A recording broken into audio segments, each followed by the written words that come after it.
नमस्कार विद्यार्थी मित्रांनो, क्रिएटिव्ह मॅथ्स मराठी या आपल्या लाडक्या यूट्यूब चॅनलमध्ये तुमच्या सगळ्यांचं सहर्ष स्वागत आहे। इयत्ता 10वी बोर्ड परीक्षा 2024 इम्पॉर्टंट रिव्हिजन चालू आहे मित्रांनो। आपण काय करणार आहे, इतिहासाची रिव्हिजन 3 व्हिडिओमध्ये कंप्लीट करणार आहे।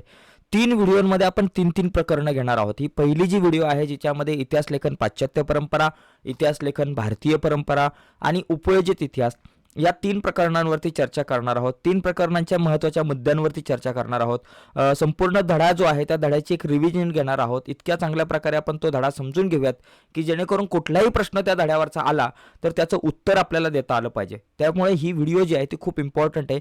संपूर्ण बघा मित्रांनो, आपल्या सगळ्यांसाठी ही व्हिडिओ खूप इम्पॉर्टंट आहे। तर जाऊयात पुढे। पण पुढे जाण्याच्या अगोदर एक रिक्वेस्ट आहे मित्रांनो, जर तुम्ही नवीन असाल आपल्या यूट्यूब चॅनलवर आणि अजूनपर्यंत आपला चॅनल सबस्क्राईब नसेल केला तुम्ही, तर आत्ताच आपला चॅनल सबस्क्राईब करा। आणि नुसतंच सबस्क्राईब नका करू, त्या बाजूला एक बेलचं बटन आहे ते सुद्धा दाबा, जेणेकरून आम्ही अपलोड केलेल्या प्रत्येक नवीन व्हिडिओची नोटिफिकेशन सगळ्यात अगोदर तुमच्यापर्यंत पोहोचेल। तर बघा मित्रांनो, इतिहास लेखन पाश्चात्य परंपरा या हे जे प्रकरण आणि पहिली 3 प्रकरण आपण जाणून घेऊयात। बघा आपण का करतोय अशी चर्चा, कारण विज्ञानमध्ये आपल्याला खूप फायदा झाला। कारण होतं कसं, बऱ्याचदा पुस्तकातले प्रश्न येतात पण ते स्वाध्यायामधले नसतात, बाहेरचे असतात, रिकाम्या जागा किंवा जोड्या लावा किंवा असे काही प्रश्न असतात छोटे छोटे, की ते प्रश्न जे आहेत ते पुस्तकातले असतात, धड्यामधले असतात, परंतु ते स्वाध्यायात नसतात। त्याच्यामुळे धडा समजून घेणं खूप महत्त्वाचं आहे। संपूर्ण नाही परंतु प्रत्येक महत्त्वाचा घटक आपण कव्हर करण्याचा प्रयत्न करणार। बघा या ठिकाणी लक्षात घ्या, पहिले 4 ओळी बघा, गतकाळात घडून गेलेल्या घटनांची क्रमशः संगती लावून त्याचे आकलन करून घेणे या उद्दिष्टाने इतिहासाचं संशोधन, लेखन आणि अभ्यास केला जातो। ही एक अखंडितपणे चालणारी प्रक्रिया आहे। तर या ठिकाणी इतिहास लेखन म्हणजे काय, जर हा प्रश्न आला तर इथं उत्तर लिहिता येऊ शकतं की बाबा गतकाळात घडून गेलेल्या घटनांची क्रमशः संगती लावून त्यांचं आकलन करून घेणे त्यांचे आकलन करून घेणे, लेखन आणि अभ्यास करणे म्हणजेच इतिहास लेखन। आणि ही जी एक अखंडितपणे चालणारी प्रक्रिया आहे या ठिकाणी आपल्याला सांगता येईल। यानंतर आपल्याकडे बघा इतिहासाची मांडणी करताना बघा इतिहास संशोधन पद्धती या ठिकाणी दिलेली आहे। हा तक्ता थोडासा समजून घ्या। इतिहासाची मांडणी करताना बघा इतिहासाची जी काही साधने आहे त्या साधनांचं चिकित्सक संशोधन केलं जातं, संभाव्य संकल्पना मांडली जाते, ऐतिहासिक संदर्भाशी निगडीत योग्य प्रश्नांची मांडणी केली जाते, उपलब्ध ऐतिहासिक माहिती जी आहे तिचे संदर्भ तपासले जातात। तर या सगळ्या गोष्टी या ठिकाणी केल्या जातात। पण जास्त महत्त्वाचं बघा या ठिकाणी इथं आपल्याकडे आहे की इतिहास लेखनाची परंपरा। इतिहासात उपलब्ध पुराव्यांचे चिकित्सापूर्वक संशोधन करून भूतकाळात घडून गेलेल्या घटनांची मांडणी केली जाते, हे आपण बघितलं। अशी मांडणी करण्याच्या लेखन पद्धतीला इतिहास लेखन म्हणतात। तर इतिहास लेखनाची इथं व्याख्या आहे बघा। इतिहासात बरं का, इतिहास लेखन कशाला म्हणतात की बाबा इतिहासात उपलब्ध पुराव्यांचे चिकित्सापूर्वक संशोधन करून भूतकाळात घडून गेलेल्या घटनांची मांडणी केली जाते। मांडणी कशी केली जाते हा शब्द बाजूला ठेवा आपल्यासाठी, मांडणी केली जाते।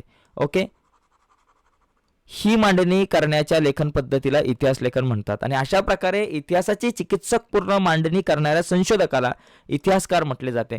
तर अशा प्रकारे एखादी रिकामी जागा सुद्धा आपल्याला येते। त्यामुळे हा भाग जो आहे ना तो थोडासा नीट समजून घ्या बरं का। इथं वाटलंच तर बघा या ठिकाणी मी एक हे करतो की बघा इतिहासाची, इथून येईल इतिहासाची, हे बघा हे वाक्य खूप महत्त्वाचं, हे वाटलं त्याला नोट करून ठेवा कारण आपल्याला रिकामी जागा वगैरे याच्यासाठी येऊ शकतं। इतिहासाची चिकित्सकपूर्वक मांडणी करणाऱ्या संशोधकाला काय म्हणतात तर इतिहासकार म्हणतात, हे आपल्याला सांगता आलं पाहिजे।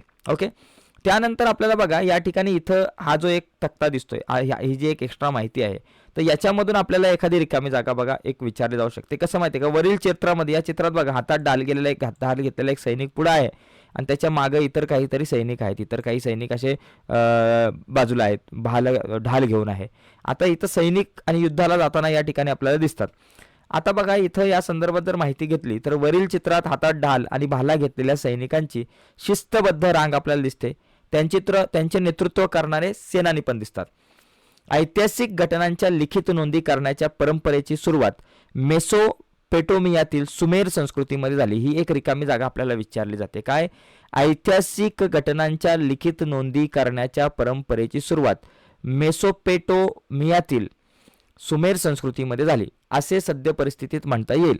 सुमेर साम्राज्यात होऊन गेलेले राजे, त्यांच्यामधील संघर्षाच्या कहाण्या यांची वर्णने तत्कालीन शिलालेखांमध्ये जतन केलेली आहेत। त्या काळातील सर्वाधिक प्राचीन शिलालेख सुमारे 4500 वर्षापूर्वी सुमेरमधील 2 राज्यांमध्ये झालेल्या युद्धाची नोंद करणारा असून तो सध्या फ्रान्समधील लुव्र या जगप्रसिद्ध संग्रहालयात ठेवला गेलेला आहे। तर अशा प्रकारे आपण या ठिकाणी हा मुद्दा लिहू शकतो. पण याच्यातला सगळ्यात महत्त्वाचा मुद्दा म्हणजे बघा, इथेही रिकामी जागा विचारली जाऊ शकते की ऐतिहासिक घटनांच्या लिखित नोंदी करण्याच्या परंपरेची सुरुवात मेसोपोटेमियातील सुमेर संस्कृतीमध्ये झाली. ओके, हे समजून घ्या. त्यानंतर बघा, आधुनिक इतिहास लेखन इथं वळूयात आपण. जे इम्पॉर्टंट पॉईंट आहेत ते आपण बघूयात.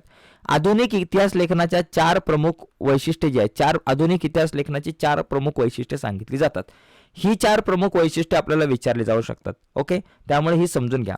बघा, ही पद्धत जी आहे ती शास्त्रशुद्ध पद्धत आहे. बरं का, आधुनिक इतिहास लेखनाची जी पद्धत आहे ती शास्त्रशुद्ध आहे आणि तिची सुरुवात योग्य प्रश्नांची मांडणी करण्यापासून होते. बघा, आधुनिक इतिहास लेखनाची जी पद्धत आहे ती शास्त्रशुद्ध आहे आणि तिची जी सुरुवात आहे ती योग्य प्रश्नांची मांडणी करून होते. योग्य चांगला एखादा प्रश्न असेल तर योग्य प्रश्नाची मांडणी करून होते. हा पहिला मुद्दा. बरं का, पहिला मुद्दा काय लिहायचा, ही एक शास्त्रशुद्ध पद्धत आहे आणि तिची सुरुवात योग्य प्रश्नांची मांडणी करून होते. बरोबर. दुसरा मुद्दा आपण काय म्हणू, हे प्रश्न मानव केंद्रीय असतात. जो काही प्रश्न, ज्या प्रश्नापासून इतिहास लेखनाची सुरुवात होईल तो जो प्रश्न आहे तो मानव केंद्रीय असणार आहे. म्हणजे तो भूतकाळातील विविध मानवाच्या समाजाच्या सदस्यांनी विशिष्ट कालावधीत केलेल्या कृती संबंधी असतात. म्हणजे हे जे प्रश्न आहेत भूतकाळातील, बरं का, म्हणजे ते भूतकाळातील विविध मानवी समाजाच्या सदस्यांनी विशिष्ट कालावधीत केलेली जी काही कृती आहे, जी काही कामं आहेत, ज्या काही क्रिया आहेत त्याच्या संबंधी असतात. आणि इतिहासात त्या कृतींचा संबंध दैवी घटना किंवा देवदेवतांच्या कथा कहाण्यांशी जोडण्याचा प्रयत्न केला जात नाही. बरं का, ह्या ज्या काही कृती असतील मानवाच्या, त्या कृतींचा संबंध दैवी घटना किंवा देवदेवतांच्या कहाण्या यांच्याशी जोडला जात नाही. तर्क लावून या ठिकाणी तो अभ्यास केला जातो. तिसरा मुद्दा आहे, या प्रश्नांच्या इतिहासातील उत्तरांना विश्वासार्ह पुराव्यांचा आधार असतो. त्यामुळे इतिहासाची मांडणी सुसंगत होते. बघा, पहिली मुद्दा काय माहिती आहे का, की ही पद्धत जी आहे शास्त्रशुद्ध आहे आणि एक प्रश्न घेऊन काही प्रश्नांची मांडणी करून याची सुरुवात होते. आणि हे जे प्रश्न आहे ते मानवकेंद्रीय असतात. मानवी समाजाने मागच्या गतकाळामध्ये ज्या काही क्रिया केल्या त्याच्याशी संबंधित असतात, त्या कृतीशी संबंधित असतात आणि त्याचबरोबर या कृतींचा संबंध दैवी देवता यांच्या चमत्कारांशी जोडला जात नाही. आणि या प्रश्नांच्या इतिहासातील उत्तरांना, मग या प्रश्नांची उत्तरं शोधली जातात आणि इतिहासातली जी काही उत्तरं असतील त्या उत्तरांना विश्वासार्ह पुराव्यांचा आधार असतो. काही पुरावे घेऊनच ती उत्तरं शोधली जातात, त्याशिवाय ही उत्तरं काही शोधली जात नाही. आणि मानवजातीने भूतकाळात केलेल्या, चौथा मुद्दा, मानवजातीने भूतकाळात केलेल्या कृतींच्या आधारे मानवजातीच्या वाटचालीचा वेध घेतला जातो. म्हणजे भूतकाळामध्ये जी काही कृती केलेली आहे मानवाने, त्या कृतीच्या आधारे मानवजातीची वाटचाल कुठं चाललेली आहे तिचा वेध इतिहासात घेतला जातो. हे 4 मुद्दे. त्याच्यानंतर इथे बघा, इथे एक महत्त्वाचा मुद्दा आहे, तो आपण जरा समजून घेणं गरजेचं आहे. का बघा, इथून इथपर्यंत हे जे वाक्य आहे ते थोडंसं नीट समजून घ्या. बघा, हिस्ट्री हा शब्द ग्रीक भाषेतील आहे. हिस्ट्री शब्द कुठला आहे, ग्रीक भाषेतील येऊ शकतो. बाबा, हिस्ट्री हा शब्द कुठल्या भाषेतला आहे तर ग्रीक भाषेतला आहे. इसवी सन पूर्व 5व्या शतकात होऊन गेलेल्या हिरोडोटस या ग्रीक इतिहासकाराने तो सर्वप्रथम त्याच्या द हिस्टरीज या ग्रंथाच्या शीर्षकासाठी वापरला. बघा, इतिहास हा जो शब्द आहे तो कुठला आहे, ग्रीक भाषेतला आहे. हा शब्द सर्वप्रथम कोणी मांडला तर हिरोडोटसने. हिरोडोटसने कुठल्या ग्रंथासाठी वापरला तर द हिस्ट्रीज, किंवा एखादी जोडे लावा येऊ शकते, हिरोडोटस आणि त्याच्या समोर येतील की द हिस्ट्रीज हा ग्रंथ. तर हिरोडोटस आणि त्याचा ग्रंथ कुठला, द हिस्ट्रीज, हे लक्षात ठेवणं गरजेचं आहे. ओके, त्याच्यानंतर आपण या ठिकाणी बघा, इथे थोडंसं बघा, इथे येऊयात. हा जो मुद्दा आहे हा पॅराग्राफ समजून घेऊयात. बघा काय याच्यामध्ये, 18व्या शतकाच्या आधी युरोपामधील विद्यापीठांमध्ये सर्वत्र ईश्वरविषयक चर्चा आणि तत्संबंधीचे तत्वज्ञान या विषयांनाच अधिक महत्त्व दिलं गेलं होतं. बघा, 18वं शतक जर आपण बघितलं तर 18व्या शतकाच्या सुरुवातीला युरोपियन म्हणजे युरोपसारख्या विद्यापीठांमध्ये काय शिकवलं जायचं, ईश्वरविषयक चर्चा व्हायची आणि त्या संबंधीचं तत्वज्ञान जे आहे याच्यावरच अधिक महत्त्व दिलं गेलं जायचं. परंतु हळूहळू हे चित्र बदलू लागले.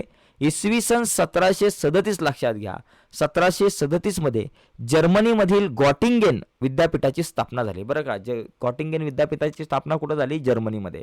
रिकामी जागा येऊ शकते. जर्मनीमध्ये गॉटिंगेन विद्यापीठाची स्थापना झाली.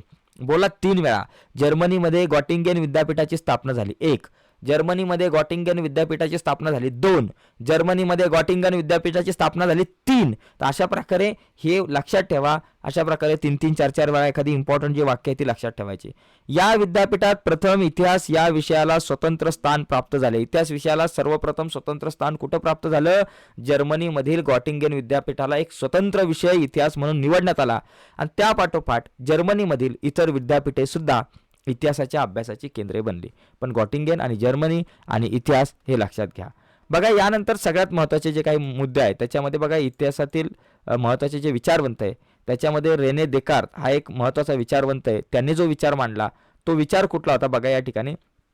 बघा इतिहास लेखनासाठी वापरल्या जाणाऱ्या ऐतिहासिक साधनांची विशेषतः कागदपत्रांची विश्वासार्हता तपासून घेणे असे मत आग्रहाने मांडले जात होते. म्हणजे पूर्वीच्या काळामध्ये एक मत मांडलं जायचं की ज्यावेळेस तुम्ही इतिहासाचा अभ्यास कराल त्यावेळेस इतिहासाचा अभ्यास करत असताना वापरण्यात येणारी जी काही ऐतिहासिक साधनं आहे, ऐतिहासिक कागदपत्र आहे, त्यांची विश्वासार्हता तपासून घेणं आवश्यकच आहे.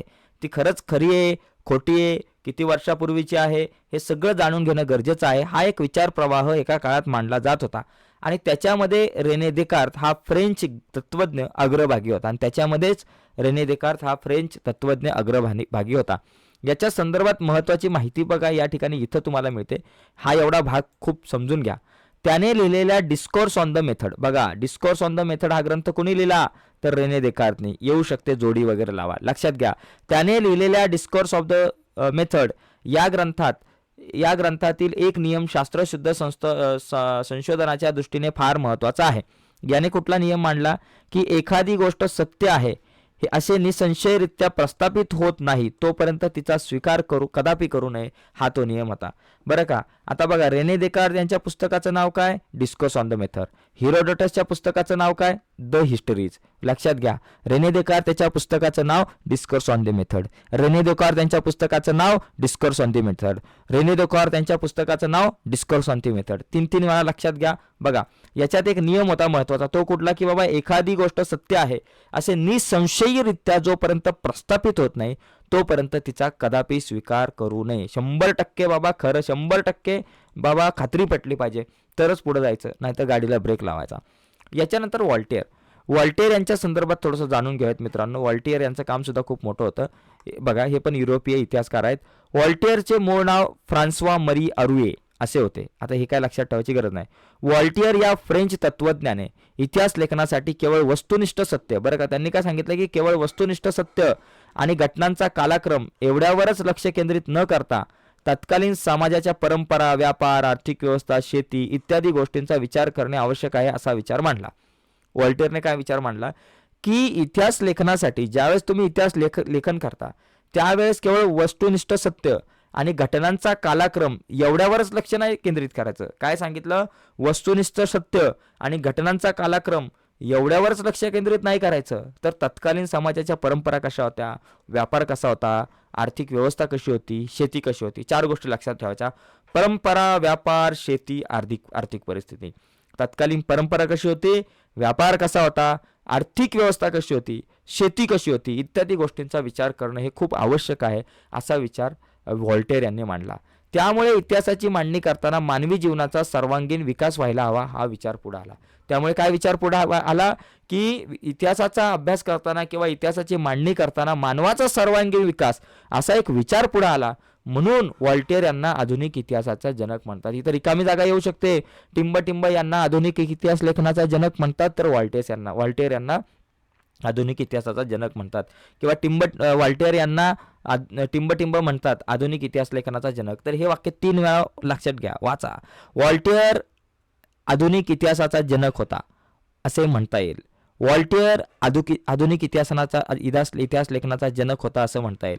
किंवा व्हॉल्टेअरला आधुनिक इतिहास लेखनाचा जनक म्हणतात, व्हॉल्टेअरला आधुनिक इतिहास लेखनाचा जनक म्हणतात, व्हॉल्टेअरला आधुनिक इतिहास लेखनाचा जनक म्हणतात. 2 3 वेळा वाचा. जॉर्ज विल्यम फ्रेडरिक हेगेल, बघा या जर्मन तत्वज्ञानाने ऐतिहासिक वास्तव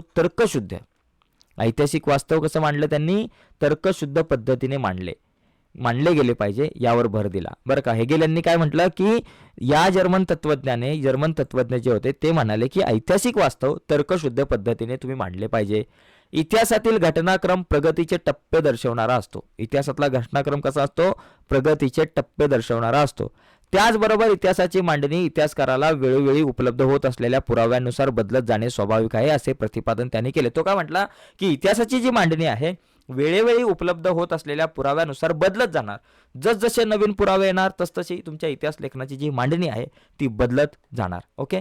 त्याच्या विवेचनामुळे इतिहासाच्या अभ्यास पद्धतीत विज्ञानाच्या पद्धतीपेक्षा वेगळ्या असल्या तरी त्या कमी प्रतीच्या नाहीत अशी तत्वज्ञांची खात्री पडली. यांच्या विवेचनामुळेच इतिहास लेखनाच्या ज्या काही अभ्यास पद्धती आहेत त्या विज्ञानाच्या अभ्यास पद्धतीपेक्षा वेगळ्या जरी असल्या तरी त्या कमी प्रतीच्या नाहीत अशी तत्वज्ञांची खात्री पटली. आता या ठिकाणी हे खूप महत्त्वाचं आहे, जे शेवटच्या काही 2-4 ओळी आहेत त्या बघा, वाटलंच तर लिहून घ्या. यांनी काय केलं की याच्यामध्ये बघा एन्सायक्लोपीडिया ऑफ फिलॉसॉफिकल सायन्स या ग्रंथामध्ये त्यांनी त्याची व्याख्याने आणि लेख यांचे संकलन केले आहे. आणि हेगेलने लिहिलेले द रिझन इन हिस्ट्री हे पुस्तक प्रसिद्ध आहे. 3 वेळा वाचा. हेगेलने लिहिलेले रिझन इन हिस्ट्री हे पुस्तक प्रसिद्ध आहे. हेगेलने लिहिलेले रिझन इन हिस्ट्री हे पुस्तक प्रसिद्ध आहे. हेगेलने लिहिलेले रिझन इन हिस्ट्री हे पुस्तक प्रसिद्ध आहे. खूप महत्त्वाचं वाक्य आहे मित्रांनो.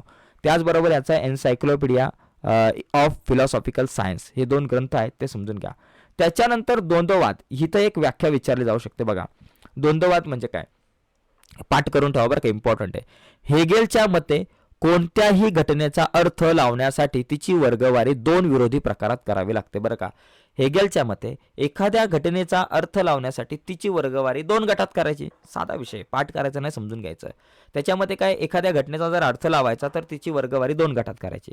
त्याशिवाय मानवी मनाला त्या घटनेचे आकलन होत नाही. बरं का, 2 गटात मांडणी केल्याशिवाय मानवी मनाला त्या घटनेचं आकलन होत नाही. उदाहरणार्थ खरे खोटे, चांगले वाईट या पद्धतीला द्वंद्ववाद असं म्हटलं जातं. ओके, डायलेक्टिक्स इंग्लिशमध्ये म्हटलं जातं. या पद्धतीत प्रथम एक सिद्धांत मांडला जातो. काय केलं जातं, एक सिद्धांत मांडला जातो. त्यानंतर त्या सिद्धांताला छेद देणारा प्रतिसिद्धांत मांडला जातो. बरं का, या पद्धतीत काय केलं जातं, एक सिद्धांत मांडला जातो आणि नंतर त्या सिद्धांताला प्रतिच्छेद देणारा दुसरा सिद्धांत मांडला जातो. त्या दोन्ही सिद्धांताच्या तर्काधिष्ठित उहापोहानंतर त्या दोघांचे सार ज्यात सामावलेले आहे अशा सिद्धांताची समन्वयक मांडणी केली जाते. हे समजून घेणं गरजेचं आहे. त्याच्यानंतर लिओपॉल्ड व्हॅन रांके यांच्या बाबतीत जर विचार केला तर बघा, 19व्या शतकातील इतिहास लेखनाच्या पद्धतीवर प्रामुख्याने बर्लिन विद्यापीठातील लिओपॉल्ड व्हॅन रांके यांच्या विचारांचा प्रभाव होता. हे एक येऊ शकतं. बरं का, 19व्या शतकातील इतिहास लेखनाच्या पद्धतीने प्रामुख्याने टिंबटिंब यांच्या विचारांचा प्रभाव होता. तर कोणाच्या, रांके यांच्या विचारांचा प्रभाव होता.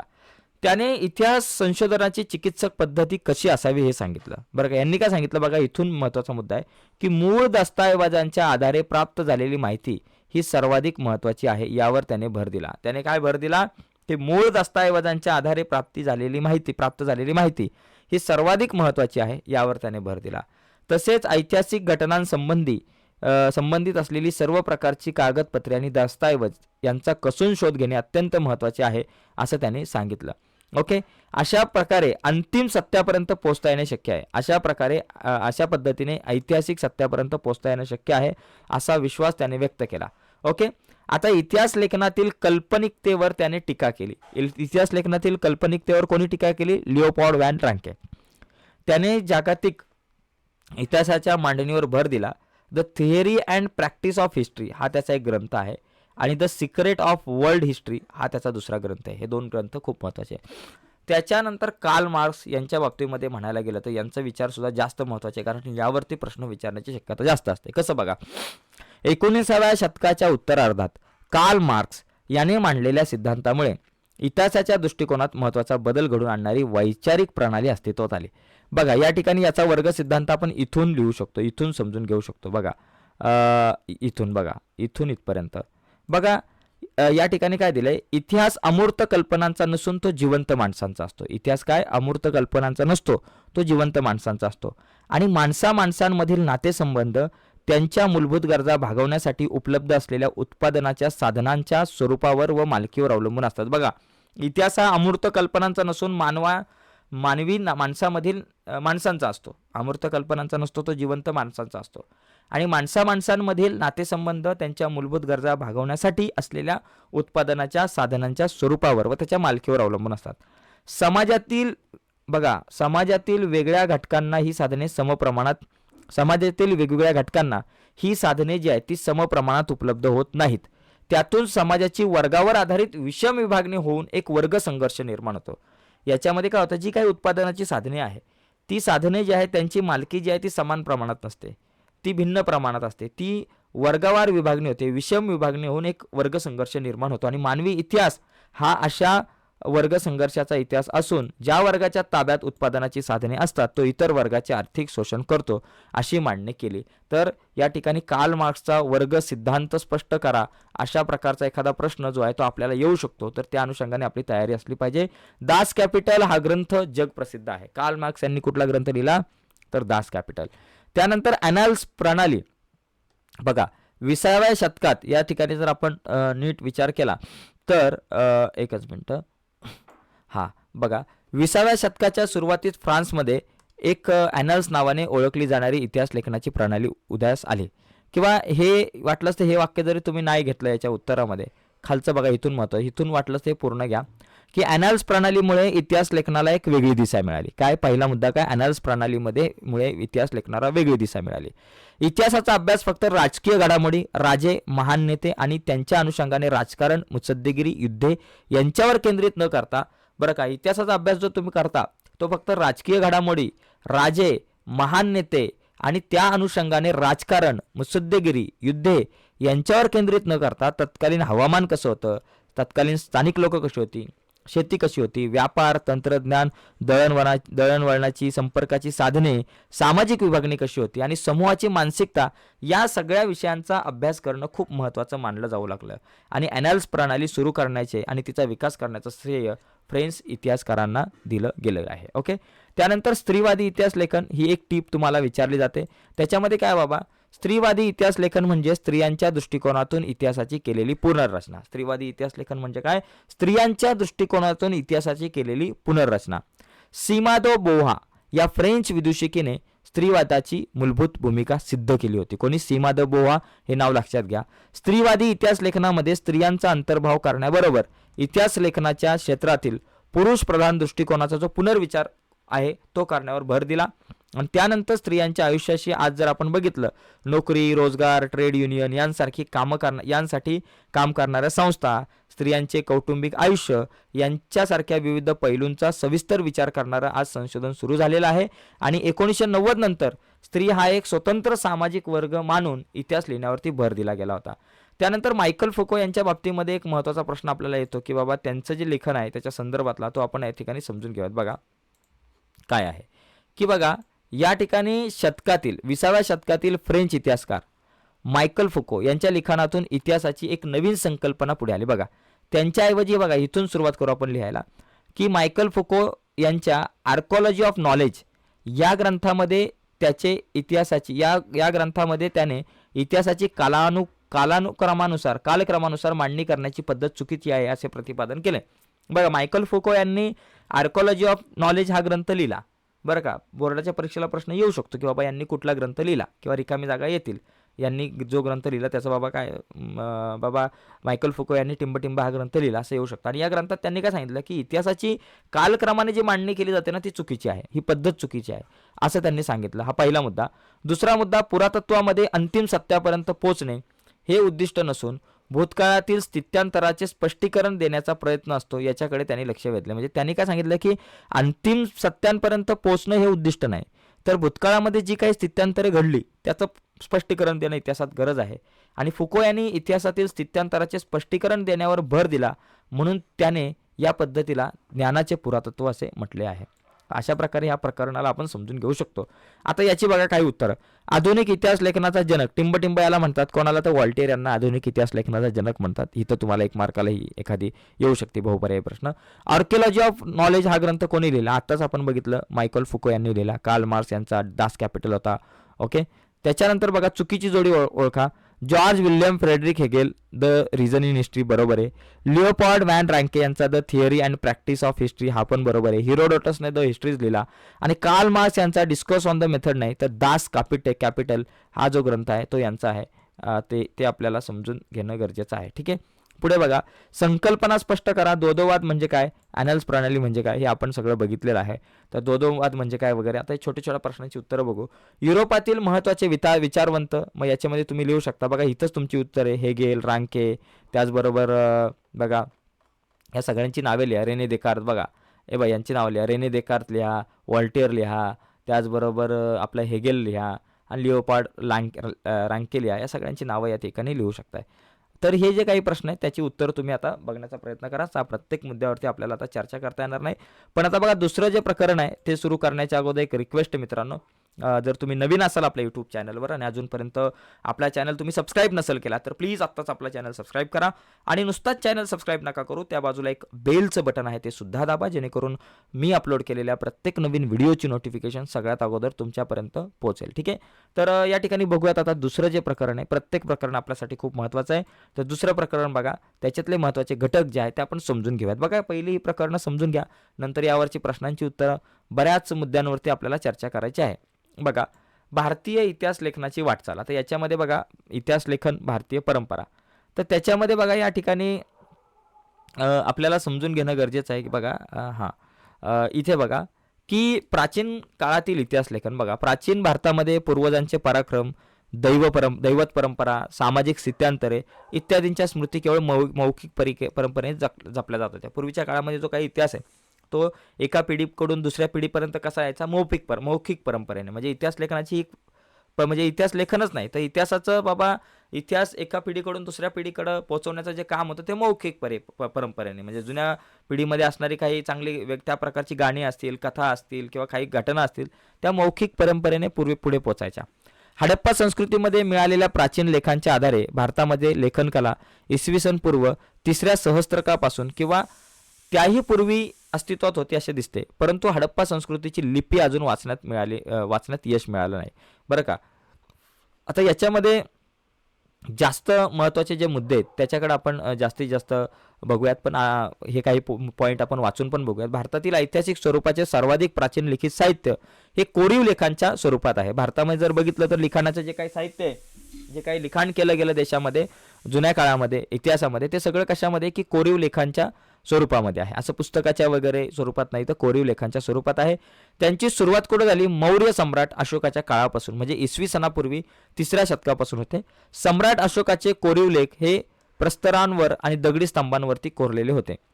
इसवी सनाच्या पहिल्या शतकापासून धातूची नाणी, मूर्ती आणि शिल्पे, ताम्रपट इत्यादींवरील कोरीव लेख उपलब्ध होऊ लागतात. यांमधून महत्त्वाची ऐतिहासिक माहिती मिळते. बघा भारतामध्ये महत्त्वाची ऐतिहासिक माहिती कुठून मिळते, येऊ शकतो तुम्हाला की आपल्या देशामध्ये जी ऐतिहासिक माहिती मिळते इतिहास लेखनासाठी तर ती कुठून मिळते, ती साधने कुठली आहे, नाणी आहे, मूर्ती आणि शिल्पे आहेत, ताम्रपट आहे. धातूची नाणी, मूर्ती आणि शिल्पे आणि ताम्रपट इत्यादींवरच्या कोरीव लेखांवरती. ओके, या सगळ्या गोष्टी आपल्याला माहिती पाहिजे.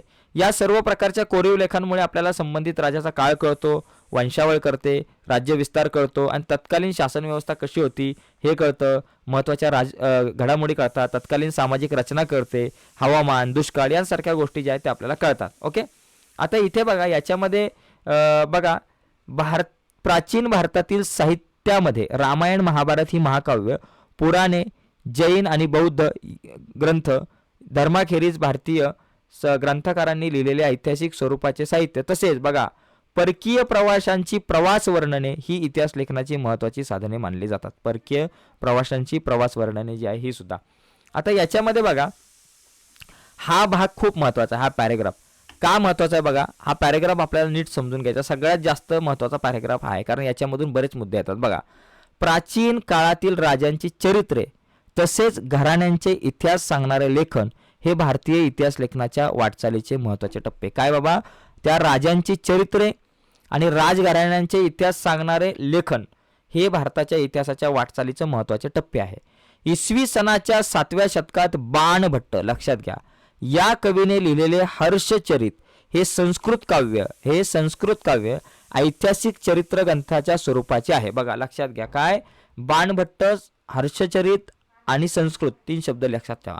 इसवी सनाच्या 7व्या शतकात बाणभट्ट यांनी या कवीने लिहिलेले हर्षचरित हे संस्कृत काव्य इतिहास चरित्र ग्रंथाच्या स्वरूपाचे आहे. त्यामध्ये तत्कालीन सामाजिक, राजकीय, धार्मिक आणि सांस्कृतिक जीवनाचं वास्तववादी चित्रण दिसतं. कशामध्ये, बाणभट्ट यांनी दिलेल्या हर्षचरित या ग्रंथामध्ये. आणि हे जे काव्य आहे हे काव्य संस्कृत भाषेमध्ये होतं आणि ते 7व्या शतकात लिहिलं होतं. ओके, हे लक्षात ठेवा, खूप इम्पॉर्टंट आहे. रिकामी जागा, जोड्या लावा, चुकीची जोडी ओळखा, यासाठी येऊ शकतं. आता इथे बघा, इथे पण खूप इम्पॉर्टंट पार्ट या ठिकाणी आपल्याला दिसतो. याच्यामध्ये काय महत्त्वाचा भाग आहे बघा, इथे दिसतंय की इसवी सनाच्या 12व्या शतकात कल्हण लक्षात घ्या यांचं नाव, याने लिहिलेला राजत रंगिणी बरं का. या ठिकाणी लक्षात घ्या इथं बाणभट्ट यांनी हर्षचरित दिला आणि कल्याण याने 12व्या शतकात राजत रंगिणी हा काश्मीरच्या इतिहासावरील ग्रंथ आहे. राजत रंगिणी हा इतिहास कुठल्या इतिहासावरचा ग्रंथ आहे? काश्मीरच्या इतिहासावरचा ग्रंथ आहे.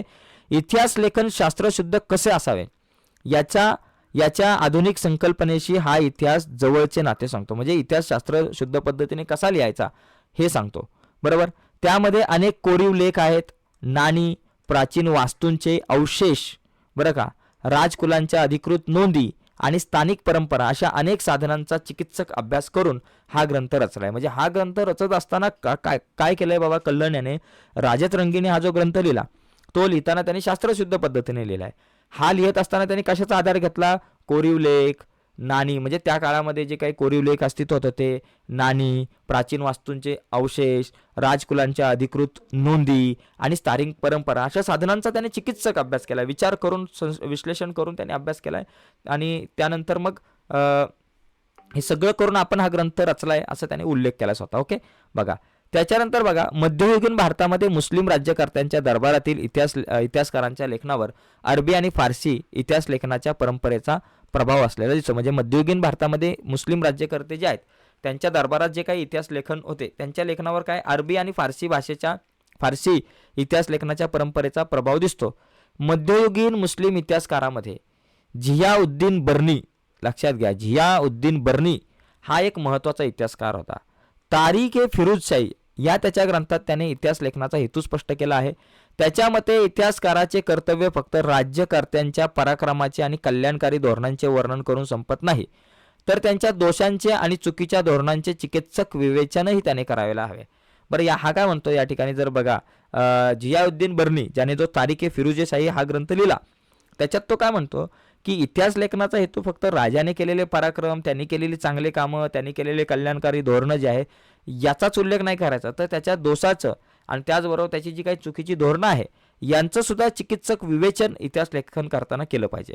एवढेच नव्हे तर संबंधित काळातील विद्वान व्यक्ती कोण होत्या, त्या काळातल्या अभ्यासक कोण होते, साहित्यिक कोण होते, संत यांचा सांस्कृतिक जीवनातील प्रभाव लक्षात घ्यायला हवा या सगळ्यांचा. आणि बर्नीच्या या विचारामुळे इतिहास लेखनाची व्याप्ती अधिक विस्तारली. आता इथं जर आपण पुढे बघितलं की मुघल बादशहाच्या दरबाराचा जर विचार केला तर त्याच्या दरबारातील इतिहासकारांच्या लेखनात राज्यकर्त्यांची स्तुती आणि त्यांच्याबद्दलची निष्ठा या पैलूंना विशेष प्राप्त झाले होते, विशेष महत्त्व. म्हणजे यांनी या काळात जे काही लिहिले मुघल दरबारातील जे काही इतिहासकार आहे त्यांनी काय लिहिलं बाबा, त्यांनी या ठिकाणी राज्यकर्त्यांची स्तुती आणि त्यांच्याबद्दलची निष्ठा या पैलूंचा जास्त वापर होता. त्याखेरीज त्यांच्या वर्णनातील समर्पक पद्य उतारे आणि सुंदर चित्रांचा अंतर्भाव करण्याची पद्धत सुरू झालेली दिसते. मुघल साम्राज्याचा संस्थापक बाबर याचे आत्मचरित्र तुझुकी बाबरी हा येऊ शकतो बरं का. मुघल साम्राज्याचा संस्थापक बाबर याचे आत्मचरित्र तुझुकी बाबरी मध्ये त्याला कराव्या लागलेल्या युद्धाची वर्णने आहेत तुझुकी बाबरीमध्ये. ओके, त्याच्या बरोबरीने त्याने प्रवास केलेल्या प्रदेशांची आणि शहरांची वर्णने, तेथील स्थानिक अर्थव्यवस्था आणि रीतिरिवाज, वनस्पती सृष्टी यांची बारकाईने केलेली निरीक्षणे यांचा सुद्धा समावेश आहे. ओके, तर या काही गोष्टी ज्या आहेत त्या आपल्याला समजून घेणं गरजेचं आहे. आता याच्यामध्ये बघा इथे एक महत्त्वाचा मुद्दा की आपल्या याच्यामध्ये बघा इथे लक्षात घ्या, हे पुढचे जे काही मुद्दे आहेत ते आपल्यासाठी खूप महत्त्वाचे आहेत. का माहिती आहे का? कारण बखर हा एक ऐतिहासिक साहित्यातील महत्त्वाचा प्रकार आहे. बखर हा ऐतिहासिक साहित्यातील महत्त्वाचा प्रकार आहे. शूरवीरांचे गुणगान, ऐतिहासिक घडामोडी, लढाया, थोर पुरुषांची चरित्रे यांविषयाचे लेखन आपल्याला बखरीत वाचायला मिळते. बखरीमध्ये काय काय वाचायला मिळतं? शूरवीरांचे गुणगान, ऐतिहासिक घडामोडी, लढाया, थोर पुरुषांची चरित्रे याविषयींचं लेखन आपल्याला बखरीमध्ये वाचायला मिळतं. मराठी भाषेत विविध प्रकारच्या बखरी उपलब्ध आहे. यातील एक महत्त्वाची बखर म्हणजे सभासद बखर होय. छत्रपती राजाराम महाराजांच्या कारकिर्दीत कृष्णाजी अनंत सभासद यांनी सदर बखर लिहिली. कोणी लिहिली? सभासद बखर कोणी लिहिली? कृष्णाजी अनंत सभासद यांनी लिहिली. ओके, ही बखर लिहिली. छत्रपती शिवाजी महाराजांच्या कारकिर्दीची माहिती याच्यामधून मिळते. म्हणजे छत्रपती शिवाजी महाराजांची जी कारकीर्द होती, त्यांचं काम जे होतं ते त्यांचं चरित्र जे आहे, त्यांच्या आयुष्यात घडलेल्या घडामोडी असतील, या सगळ्या गोष्टी या इतिहासामध्ये दिसतात. त्यानंतर भाऊसाहेबांची बखर, 2 बखरी, एक सभासद बखर, दुसरी भाऊसाहेबांची बखर. या बखरीत पानिपतच्या लढाईचं वर्णन आहे. याच विषयावर आधारित पानिपतची बखर अशी ही एक स्वतंत्र बखर आहे.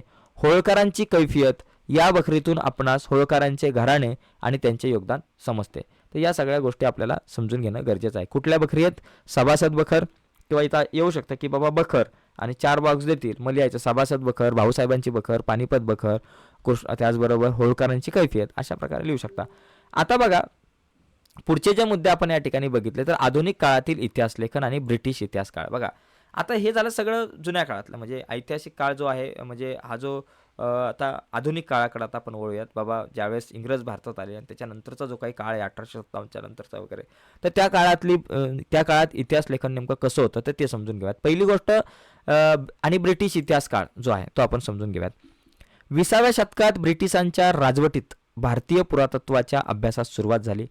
भारतीय पुरातत्व सर्वेक्षण खात्याचे पहिले सरसंचालक कॅनिंगहम, बघा या ठिकाणी हे येऊ शकतं, भारतीय पुरातत्वाचे पहिले सरसंचालक अलेक्झांडर कॅनिंगहम यांच्या देखरेखीखाली अनेक प्राचीन स्थळांचे उत्खनन केले गेले. म्हणजे पहिले सरसंचालक कोण होते? अलेक्झांडर कॅनिंगहम. हे उत्तर आपल्याला लिहिता आलं पाहिजे. एक रिकामी जागा येते की भारतीय पुरातत्व सर्वेक्षण खात्याचे पहिले सरसंचालक अलेक्झांडर कॅनिंगहम. भारतीय पुरातत्व सर्वेक्षण खात्याचे पहिले सरसंचालक अलेक्झांडर कॅनिंगहम. भारतीय पुरातत्व सर्वेक्षण खात्याचे पहिले सरसंचालक अलेक्झांडर कॅनिंगहम असं उत्तर लिहिता आलं पाहिजे. ओके. त्यांनी प्रामुख्याने बौद्ध धर्मग्रंथांमध्ये उल्लेख असलेल्या स्थळांवर लक्ष केंद्रित केले. पुढे जॉन मार्शल याच्या कारकिर्दीत हडप्पा संस्कृतीचा शोध लागला. बघा या ठिकाणी हे सुद्धा येऊ शकतं की जॉन मार्शल याच्या कारकिर्दीत हडप्पा संस्कृतीचा शोध लागला. कोणाच्या कारकिर्दीत हडप्पा संस्कृतीचा शोध लागला तर जॉन मार्शल आणि हडप्पा संस्कृती लक्षात घ्या. आणि भारतीय संस्कृतीचा इतिहास इसवी सनापूर्वी 3ऱ्या सहस्त्रकापर्यंत किंवा त्याहूनही पूर्वीपर्यंत जाऊ शकतो हे सिद्ध झाले. भारतात आलेल्या अनेक ब्रिटिश अधिकाऱ्यांनी भारतीय इतिहासासंबंधी लेखन केले. त्यांनी केलेल्या लेखनावर ब्रिटिशांच्या वसाहतवादी धोरणाचा प्रभाव होता. बघा आता जेम्स मिल, इथं हे लक्षात घ्या, हा एक खूप महत्त्वाचा आपल्यासाठी पॅरेग्राफ आहे. इथून इथपर्यंतचा खूप इम्पॉर्टंट आहे कारण याच्यात बऱ्याच गोष्टी दिसतात. बघा जेम्स मिल याने लिहिलेल्या the history of British India. बघा जेम्स मिल याने कुठला ग्रंथ लिहिला? The history of British India. येतं परीक्षेला, जोड्या लावा येऊ शकतं किंवा चुकीची जोडी ओळखा इथे येऊ शकतं. बघा James mill the history of British India. James mill the history of British India. James mill the history of British India. Okay. याचे 3 खंड आहेत. ब्रिटिश इतिहासकाराने भारतीय इतिहासावर लिहिलेला हा पहिला ग्रंथ. ब्रिटिश इतिहासकाराने भारतीय इतिहासावर लिहिलेला पहिला ग्रंथ कुठला? The history of British India. आणि हा ग्रंथ कोणी लिहिला? जेम्स मिल याने लिहिला.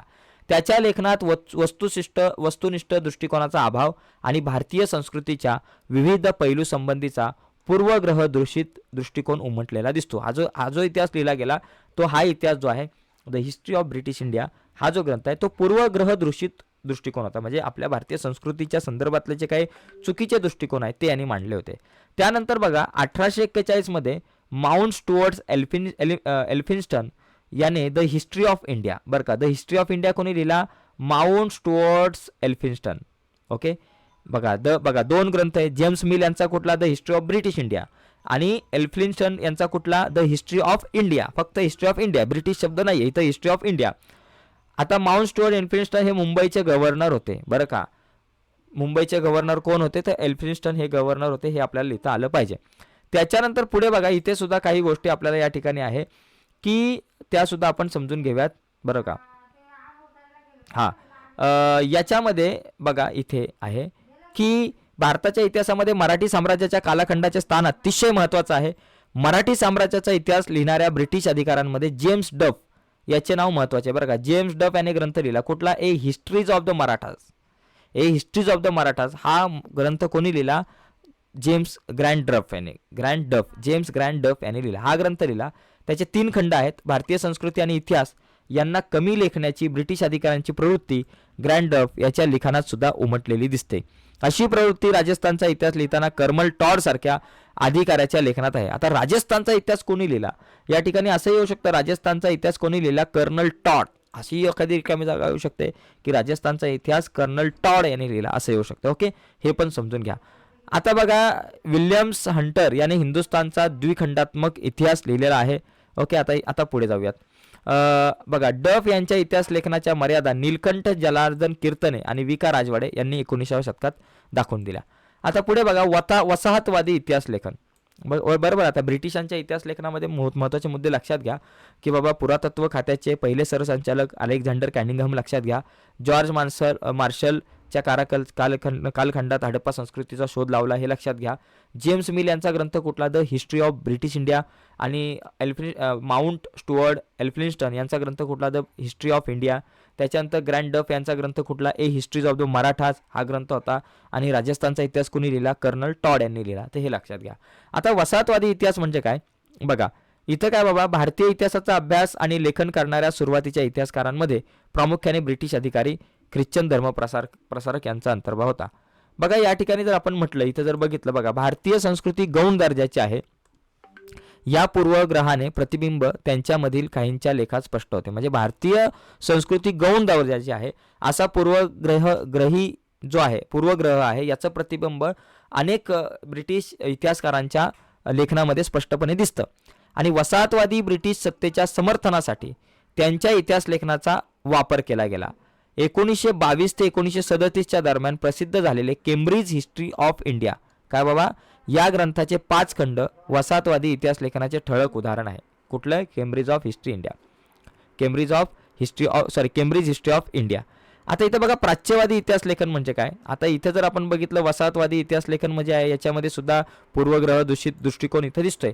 आता प्राच्यवादी इतिहास लेखन म्हणजे नेमकं काय ते आपण समजून घेऊयात. बरोबर. बघा हा लय महत्वाचा मुद्दा आहे. याच्यात काय दिलं की युरोपमधील अभ्यासकांचे पूर्वेकडील संस्कृती, बघा युरोपमधील अभ्यासकांमध्ये पूर्वेकडील संस्कृती आणि देश यांच्याबद्दल कुतूहल जागृत झाले होते. म्हणजे युरोपमधले जे काही अभ्यासक होते त्यांच्यामध्ये पूर्वेकडील म्हणजे आपल्याकडची जी काही संस्कृती आहे आणि देश आहे यांच्याबद्दल कुतूहल जागृत झालं.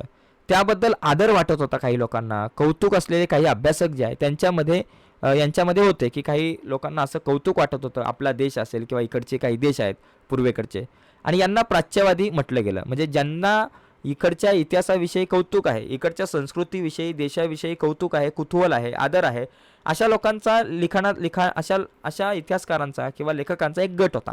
त्यांना प्राच्यवादी म्हटलं गेलं होतं. प्राच्यवादी अभ्यासकारांनी काय केलं की प्राच्यवादी अभ्यासकांनी संस्कृती आणि युरोपीय भाषांमधील साधर्म्याचा अभ्यास केला. वैदिक वाङ्मय आणि संस्कृत साहित्याचा अभ्यास करण्यावर प्राच्यवादी विद्वानांचा भर होता. यांचा भर का होता की संस्कृत आणि इथलं जे वाङ्मय आहे, वैदिक वाङ्मय, याचा आपण अभ्यास करूया आणि त्यातून या भाषेची जन्य असणारी एक प्राचीन इंडो युरोपियन भाषा होती अशी कल्पना त्यांनी मांडली. बघा इसवी सन 1874 मध्ये सर विल्यम जोन्स यांनी कोलकाता येथे एशियाटिक सोसायटीची स्थापना केली. बघा हे लक्षात घ्या, एशियाटिक सोसायटीची स्थापना कोणी केली, विल्यम जोन्स यांनी केली. कुठं केली, कोलकाता. एशियाटिक सोसायटी इथं येऊ शकतो, कोलकाता आणि एशियाटिक सोसायटी. एशियाटिक सोसायटीची स्थापना कोणी केली, तर या ठिकाणी सर विल्यम जोन्स यांनी केली. ओके. आणि कुठे केली, कोलकाता आणि एशियाटिक सोसायटी लक्षात घ्या. त्यानंतर पुढे बघा, त्याद्वारे प्राचीन भारतीय वाङ्मय आणि इतिहास यांच्या अभ्यासास चालना मिळाली. त्याच्यानंतर बघा प्राच्यवादी अभ्यासकामध्ये फ्रेडरिक मॅक्सिमिलर या जर्मन अभ्यासकाचा प्रामुख्याने उल्लेख करायला हवा. राष्ट्रवादी इतिहास लेखन, बघा आता राष्ट्रवादी इतिहास लेखन हे आपल्या देशातील लोकांनी लिहिलं, देशातील इतिहासकारांनी लिहिलं. बघा 19व्या-20व्या शतकामधील इंग्रजी शिक्षण पद्धतीमध्ये शिकून तयार झालेल्या भारतीय इतिहासकारांच्या लेखनामध्ये भारताच्या प्राचीन वैभवाचा अभिमान आणि भारतीयांची आत्मजाणीव जागृत करण्याकडे असलेला कल दिसतो. बघा 19व्या शतकामध्ये अनेक भारतीय विचारवंतांनी इंग्रजी शिक्षण घेतलं.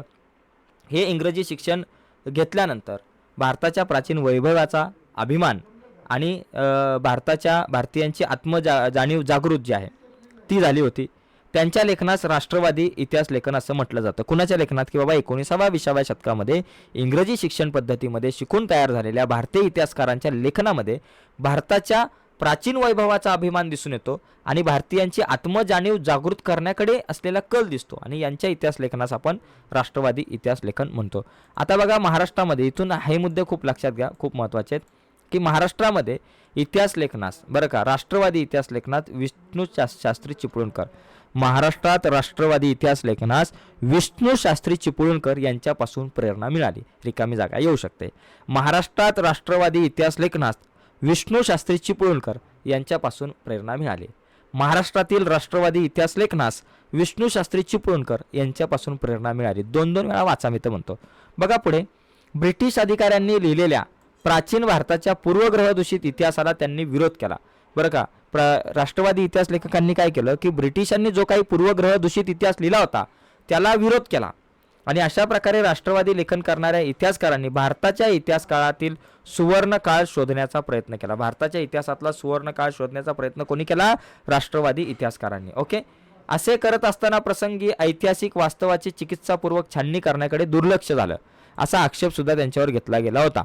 आता याच्यामध्ये ही नावं खूप महत्त्वाची आहे. बघा, महादेव गोविंद रानडे, त्याच्यानंतर रामकृष्ण गोपाळ भांडारकर, विनायक दामोदर सावरकर, राजेंद्रलाल मिश्र, रमेशचंद्र मुजुमदार, काशीप्रसाद जयस्वाल, राधा मुखर्जी, भगवानलाल इंद्रजी, वासुदेव विष्णू मिराशी, अनंत सदाशिव आतळेकर ही राष्ट्रवादी इतिहासकारांची नावे आहेत. आता इथं येऊ शकतं बाबा महादेव गोविंद रानडे, चुकीची जोडी आहे येईल. महादेव गोविंद रानडे, रामकृष्ण गोपाळ भांडारकर, विनायक दामोदर सावरकर यांच्यासमोर राष्ट्रवादी इतिहास लेखकांची नावं, राष्ट्रवादी इतिहासकाराची नावं येतील आणि एखादं दुसरं काहीतरी नाव येईल.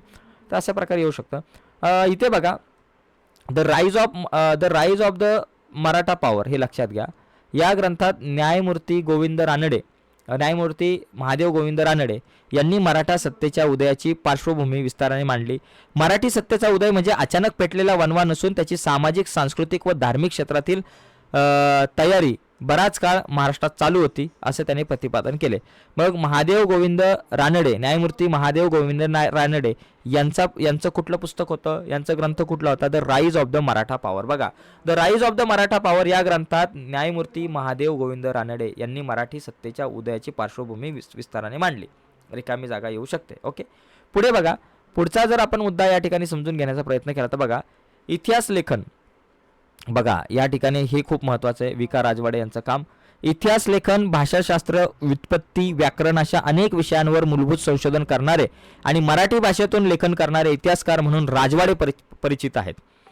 आपला इतिहास आपण लिहिला पाहिजे. आपण सुरुवात कुठून करायची? इथून करायची सुरुवात. बघा, या ठिकाणी लक्षात घ्या, आपला इतिहास आपण लिहिला पाहिजे. बघा, आपला इतिहास आपणच लिहिला पाहिजे याचा पुरस्कार त्यांनी केला. आपला इतिहास आपण लिहिला पाहिजे असा पुरस्कार कोणी केला?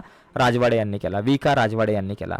मराठ्यांच्या इतिहासाची साधने असे शीर्षक असणारे 22 खंड त्यांनी संपादित केले. मराठ्यांच्या इतिहासाची साधने असे शीर्षक असणारे 22 खंड टिंब यांनी संपादित केले. कोणी संपादित केले? तर विका राजवाडे यांनी. मराठ्यांच्या इतिहासाची साधने याचे खंड विका राजवाडे यांनी संपादित केले असं आपल्याला लिहिता आलं पाहिजे. त्यांनी त्यांच्या प्रस्तावना अत्यंत अभ्यासपूर्वक आहेत. त्यातील त्यांच्या प्रस्तावना ज्या आहेत त्या अतिशय अभ्यासपूर्वक आहेत. त्यांनी काय म्हटलं की इतिहास म्हणजे भूतकालीन समाजाचे सर्वांगीण समग्र दर्शन. इतिहास म्हणजे काय? भूतकालीन समाजाचे म्हणजे समाज जो आहे ना त्याचं सर्वांगीण आणि समग्र दर्शन आहे, समग्र जीवन दर्शन. केवळ राजकीय घडामोडी, सत्तांतरासाठी कटकारस्थाने आणि युद्धे यांच्याच हकीकती नाही आहेत असं त्यांचं मत होतं. अस्सल कागदपत्रांच्या आधारे इतिहास लिहिला गेला पाहिजे असं त्यांचं मत होतं. ठीक आहे, असं आधारे इतिहास लिहिला पाहिजे असं त्यांचा आग्रह होता. बघा, इतिहास संशोधनाच्या कार्यासाठी विका राजवाडे यांनी पुण्यात 7 जुलै 1910 रोजी भारतीय इतिहास संशोधक मंडळाची स्थापना केली. बघा, भारतीय इतिहास संशोधन मंडळाची स्थापना कोणी केली? विका राजवाडे. रिकामी जागा येऊ शकते. भारतीय इतिहास संशोधनाची स्थापना कोणी केली? तर विका राजवाडे यांनी केली. हे उत्तर आपल्याला लिहिता आलं पाहिजे. पुढे बघा, भारतीयांनी ब्रिटिशांविरुद्ध दिलेल्या स्वातंत्र्य लढ्याला प्रेरणा देण्यासाठी राष्ट्रवादी इतिहास लेखनाचा उपयोग झाला. त्यामध्ये स्वातंत्र्यवीर, बघा या ठिकाणी हे येऊ शकतं की स्वातंत्र्यवीर विदा सावरकर, विनायक दामोदर सावरकर यांनी लिहिलेले the Indian war of independence 1857 हा ग्रंथ कोणी लिहिला? 1857चे स्वातंत्र्य समर हा ग्रंथ कोणी लिहिला? स्वातंत्र्यवीर सावरकर. येऊ शकतो 1857चे स्वातंत्र्य समर ग्रंथ कोणी लिहिला? विनायक स्वातंत्र्यवीर सावरकरांनी. कुठला ग्रंथ लिहिला? The Indian war of independence 1857. Okay, राष्ट्रवादी इतिहास लेखनाच्या प्रभावामुळे प्रादेशिक इतिहास लिहिण्याला सुद्धा चालना मिळाली होती. बरं का, राष्ट्रवादी इतिहास लेखनाच्या प्रभावामुळे प्रादेशिक इतिहास लेखनाला चालना मिळाली. दक्षिण भारताच्या भौगोलिक वैशिष्ट्यांकडे आणि इतिहासाकडे इतिहासकारांचं स्वतंत्र लक्ष वेधलं गेलं. हा एक येऊ शकतं कारणे द्यामध्ये की बाबा राष्ट्रवादी इतिहासाच्या प्रभावामुळे प्रादेशिक इतिहास लेखनाला चालना मिळाली. हे कारण स्पष्ट करा असं येऊ शकतं. आता पुढचा बघा, स्वातंत्र्योत्तर काळातील इतिहास लेखन, म्हणजे भारत स्वतंत्र झाल्यानंतर सुद्धा जे काही इतिहास लेखन केलं गेलं त्या संदर्भात काय बाबा. बघा, एकीकडे राजघराण्यांच्या इतिहासावर भर देणारे इतिहास लेखन केले जात असताना अचानक सांस्कृतिक, सामाजिक, आर्थिक इतिहासही लिहिण्यास सुरुवात झाली. बघा आता कशी सुरुवात झाली, या प्रकारचा इतिहास लिहायलाही सुरुवात झाली. सांस्कृतिक, सामाजिक आणि आर्थिक याच्यामध्ये जर आपण बघितलं तर स्वातंत्र्योत्तर काळात समाज, विज्ञान, अर्थव्यवस्था, राजकीय प्रणाली, धार्मिक विचारसरणी, सांस्कृतिक पैलू यांचा इतिहास अभ्यासनाची आवश्यकता विचारवंतांना भासू लागली. ज्यावेळेस देश स्वतंत्र झाला त्यानंतर समाज, विज्ञान, अर्थव्यवस्था, राजकीय प्रणाली, धार्मिक विचारसरणी, सांस्कृतिक पैलू यांचा सुद्धा इतिहास अभ्यासणं गरजेचं आहे. आणि याच्यामधून 3 वैचारिक प्रवाह निर्माण झाले. एक मार्क्सवादी इतिहास, वंचितांचा इतिहास आणि स्त्रीवादी इतिहास. 3 इतिहास समजून घेणं गरजेचं आहे. पहिली गोष्ट, मार्क्सवादी इतिहास म्हणजे काय. मार्क्सवादी इतिहासकारांच्या लेखनात आर्थिक व्यवस्थेतील उत्पादनाची साधने, पद्धती आणि उत्पादनाच्या प्रक्रियेतील मानवी संबंध यांचा विचार मध्यवर्ती होता. म्हणजे मार्क्सवादी इतिहासकार जे होते त्यांच्या इतिहास लेखनामध्ये काय होतं की अर्थव्यवस्थेतील जी काही उत्पादनाची साधने आहेत, बरं का, साधने आहेत, अर्थव्यवस्थेतील उत्पादनाची साधने, त्या उत्पादनाच्या पद्धती, उत्पादनाच्या प्रक्रियेतील मानवी संबंध यांचा विचार मध्यवर्ती होता. प्रत्येक सामाजिक घटनेचा सर्वसामान्य लोकांवर काय परिणाम होतो, ज्या काही सामाजिक घटना घडतात त्या प्रत्येक सामाजिक घटनेचा सर्वसामान्य लोकांवर काय नेमका परिणाम होतो याचं विश्लेषण करणं हे मार्क्सवादी इतिहास लेखनाचं महत्त्वाचं सूत्र मानलं गेलं होतं. हे समजून घेणं गरजेचं आहे. आणि याच्यामध्ये दामोदर कोसंबी हे नाव खूप महत्त्वाचं आहे. बघा मार्क्सवादी इतिहासकारांनी जाती व्यवस्थेत होत असलेल्या बदलांचा अभ्यास केला. म्हणजे यांनी काय केलं, जाती व्यवस्थेमध्ये जे काही दोष होते, बदल होते, त्यांचा अभ्यास केला. भारतामध्ये मार्क्सवादी इतिहास लेखन पद्धतीचा अवलंब प्रभावी रीतीने करणाऱ्या इतिहास लेखनामध्ये दामोदर धर्माधर कोसंबी, कॉम्रेड श्रीपाद अमृत डांगे, रामशरण शर्मा, कॉम्रेड शरद पाटील इत्यादींचं योगदान खूप महत्त्वाचे आहे. डांगे हे भारतीय कम्युनिस्ट पक्षाच्या संस्थापक सदस्यांपैकी एक होते. त्यांचे प्रिमिटिव्ह कम्युनिझम टू स्लेव्हरी हे पुस्तक मार्क्सवादी इतिहास लेखनाचे उदाहरण आहे. बघा या लक्षात घ्या, डांगे म्हणजे कोण, श्रीपाद अमृत डांगे यांचं पुस्तक कुठलं, प्रिमिटिव्ह कम्युनिझम टू स्लेव्हरी हे पुस्तक लक्षात घ्या. श्रीपाद अमृत डांगे पुस्तक कुठलं, प्रिमिटिव्ह कम्युनिझम टू स्लेव्हरी हे कुठलं पुस्तक आहे, मार्क्सवादी इतिहास सांगणारं पुस्तक. बरं का, येऊ शकतं मार्क्सवादी इतिहास सांगणारं पुस्तक कोणाचं, श्रीपाद अमृत डांगेंचं. पुस्तकाचं नाव प्रिमिटिव्ह कम्युनिझम टू स्लेव्हरी हे मार्क्सवादी इतिहासांचं आहे, इतिहास लेखनाचा आहे. पुढे बघा, वंचितांचा इतिहास बघा की वंचित समूहाचा इतिहास लिहिण्याची सुरुवात मार्क्सवादी इतिहास लेखनाच्या परंपरेतून झाली असं म्हणता येईल. इतिहास लेखनाची सुरुवात समाजाच्या तळाशी असलेल्या सर्वसामान्य लोकांच्या स्तरापासून करायला पाहिजे अशी कल्पना मांडण्यामध्ये ऑटोनिया ग्रामची या इटालियन तत्वज्ञाचे स्थान महत्त्वाचं आहे. बरं का, यांनी काय म्हटलं की इतिहास लेखनाची सुरुवात समाजाच्या तळागाळाच्या घटकातून झाली पाहिजे, असं स्तरातून झाली पाहिजे असं त्यांनी म्हटलं. वंचिताचा इतिहास लिहिण्याची लोकपरंपरा हे एक महत्त्वाचे साधन मानले गेले आहे. वंचिताच्या इतिहास लेखनातील एक महत्त्वाची विचारसरणी म्हणून स्थान मिळवून देण्याचे महत्त्वाचे कार्य रणजित गुहा या भारतीय इतिहासकाराचे आहे. बरं का, एक या ठिकाणी लक्षात घ्या की वंचितांचा इतिहास, इथं एक विचारलं जाऊ शकतं की बाबा वंचितांचा जो इतिहास आहे, इथं बघा वंचितांच्या इतिहासाला एक महत्त्वाची विचारसरणी म्हणून स्थान मिळवून देण्याचे महत्त्वाचे कार्य रणजित गुहा यांनी केले. परंतु त्यापूर्वी भारतामध्ये वंचितांच्या इतिहासाचा विचार महात्मा ज्योतिराव फुले यांनी मांडला. यांनी बरीच पुस्तकं लिहिली, शेतकऱ्यांचा सूड असेल, गुलामगिरी असेल यांसारखी पुस्तकं लिहिली होती. डॉक्टर बाबासाहेब आंबेडकर यांच्या लेखनातून दिसतो वंचितांचा इतिहास. ओके, महात्मा ज्योतिबा फुले यांनी गुलामगिरी या पुस्तकात शूद्रांचा इतिहास नव्याने उलगडून दाखवला. धर्माच्या नावाखाली स्त्रिया शूद्र व अतिशूद्र यांच्या होणाऱ्या शोषणाकडे त्यांनी लक्ष वेधलं. ओके, त्यानंतर भारताच्या सांस्कृतिक आणि राजकीय घडणीत दलित वर्गाचा मोठा वाटा आहे. भारताच्या वसाहतवादी आणि राष्ट्रवादी इतिहास लेखनात त्याकडे दुर्लक्ष होत गेलं. डॉक्टर बाबासाहेब आंबेडकरांनी ही गोष्ट केंद्रस्थानी ठेवून सतत लेखन केलं होतं. त्यांनी केलेल्या विपुल लेखनांपैकी हू वेअर द शूद्राज आणि द अनटचेबल हे ग्रंथ जे आहे ते इतिहास लेखनाचे उदाहरण आहे. बघा या ठिकाणी लक्षात घ्या, महात्मा ज्योतिबा फुले यांचं पुस्तक कुठलं, गुलामगिरी, बरोबर. त्यानंतर शेतकऱ्यांचा आसूड आणि त्यानंतर डॉक्टर बाबासाहेब आंबेडकर यांचं पुस्तक कुठलं, हू वेअर द शूद्राज आणि द अनटचेबल हे पुस्तक, ही पुस्तकं लक्षात घ्या. पुढे बघा, स्त्रीवादी इतिहास. भारतीय इतिहास लेखनाच्या क्षेत्रात सुरुवातीस प्रामुख्याने पुरुष अभ्यासक कार्यरत असल्यामुळे भारतीय इतिहासातील स्त्रियांचे स्थान आणि त्यांची कामगिरी हा विषय तुलनेने दुर्लक्षित राहिला होता. त्यावर अधिक प्रकाश टाकणे हे स्त्रीवादी इतिहासकारांपुढे पहिले आव्हान होते. तसेच स्त्रियांनी निर्मिलेल्या साहित्यांचे संशोधन आणि संकलन करणं हे सुद्धा आवश्यक होतं. इतिहासातील स्त्रियांच्या स्थानाचा विचार नव्यानं होणं गरजेचं होतं आणि त्यासाठी आपल्याला आता इथून पुढचे जे काही मुद्दे आहेत ते समजून घेणं खूप गरजेचं आहे. बघा हा पॅसेज जो आहे तो पूर्ण समजून घेऊ आपण इथपर्यंतचा, कारण हा खूप इम्पॉर्टंट आहे आपल्यासाठी. बघा इथं काय आहे की 19व्या शतकात स्त्रियांविषयी लेखन करणाऱ्या लेखिकांमध्ये ताराबाई शिंदे यांचं नाव खूप महत्त्वाचं होतं. त्यांनी पुरुषप्रधान व्यवस्था आणि जाती व्यवस्था यांना विरोध करणारे लेखन केले. सन 1882 मध्ये प्रसिद्ध झालेल्या स्त्री पुरुष तुलना हे त्यांचे पुस्तक भारतातील पहिले स्त्रीवादी लेखक समजले जात होते. भारतातील पहिले स्त्रीवादी लेखन कुठले? स्त्री पुरुष तुलना. हा ग्रंथ कोणी लिहिला? ताराबाई शिंदे यांनी. हे समजून घेणं गरजेचं आहे. इसवी सन 1888 मध्ये पंडिता रमाबाई यांचे द हायकास्ट हिंदू वुमन, बरं का, काय द हायकास्ट हिंदू वुमन हे पुस्तक प्रसिद्ध आहे. ताराबाई शिंदे यांचं पुस्तक कुठलं? तर स्त्री पुरुष तुलना. आणि पंडिता रमाबाई यांचं पुस्तक कुठलं? The हायकास्ट woman. ओके, हे लक्षात घ्या. स्वातंत्र्योत्तर काळात झालेले लेखन स्त्रियांना घरी आणि कामाच्या ठिकाणी मिळणारी वागणूक. बघा स्वातंत्र्योत्तर म्हणजे भारत स्वतंत्र झाल्यानंतर जे काही लिखाण झालं त्याच्यामध्ये काय झालं की त्या काळामध्ये झालेल्या लेखनामध्ये की त्या काळात झालेले लेखन स्त्रियांना घरी आणि कामाच्या ठिकाणी जी मिळणारी वागणूक आहे याच्यावर लेखन झालं.